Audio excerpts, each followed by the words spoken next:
Hi everybody, I'm Stefan for cgtutsplus.com, and in today's quick tip we are going to take a look at another free plugin for Cinema 4D from biomag.com.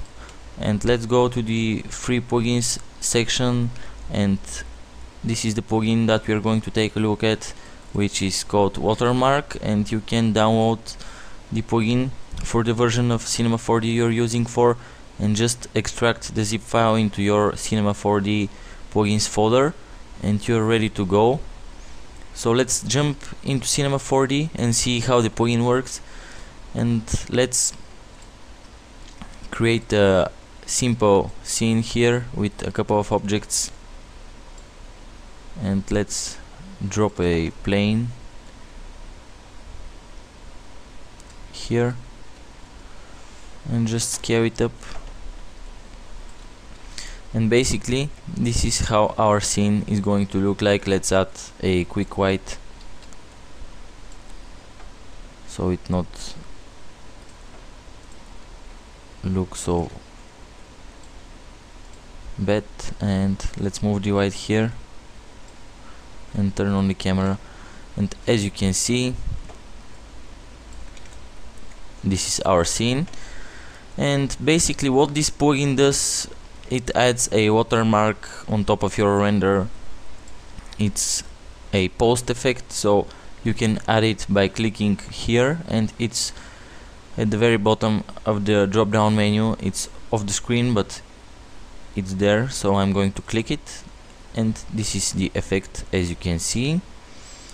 And basically that can save you a lot of time if you're rendering a previews for your clients, and instead of going to Photoshop, add your watermark and then save the image and send it to your clients, you can directly overlay your watermark in Cinema 4D. So this is pretty helpful and it's a time saver plugin. So let's create a new shader, and how we are going to put our image here is using the shader, going to the color channel and load the image and choose the cgtutsplus logo,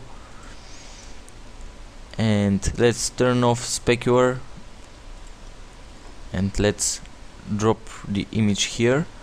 So if I'm going to render this, you can see the cgtutsplus logo appears on the screen.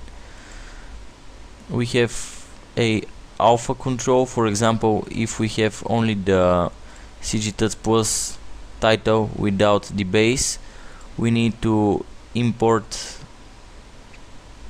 the alpha as a separate shader, or we can do it using this shader. Just go to alpha and load the alpha map, and then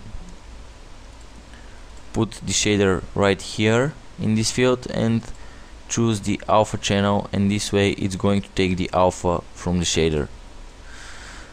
Another thing we have is a opacity controller here, so you can put the opacity to 25% and render, and as you can see the logo is transparent. We have a blending mode, so we can overlay the logo on top of everything, and if we increase the opacity you can see how it is going to look like. We have a absolute size control, but as you can see this option does not allow us to keep the original aspect of our image, and it is deformed. So you can increase the size with these sliders here, like so, and this is pretty big logo overlay. And let's drop this down to 25%. Another thing we have is a positioning options. For example, we can put the logo in the left part of the image or the right part of the image, as you can see, and we can set it to the top of the image right here, or we can set it to the bottom of the image right here, and so on. So let's keep it in the center, maybe reduce the opacity to 50%. Also we have a offset controls which will allow us to offset the position of the logo. And finally we have a save preset option which will allow us to type a name for a preset. If you have a couple of different logos that you are using for watermarks, you can save them as a presets and click OK. And after that, when you open your project and you want to render it with your watermark, just go to plugins and load watermark preset, and this will load the preset, and basically it's going to render out your preview with the watermark on top. And this is pretty cool plugin. I think you can set this to screen, for example, and as you can see it looks completely different.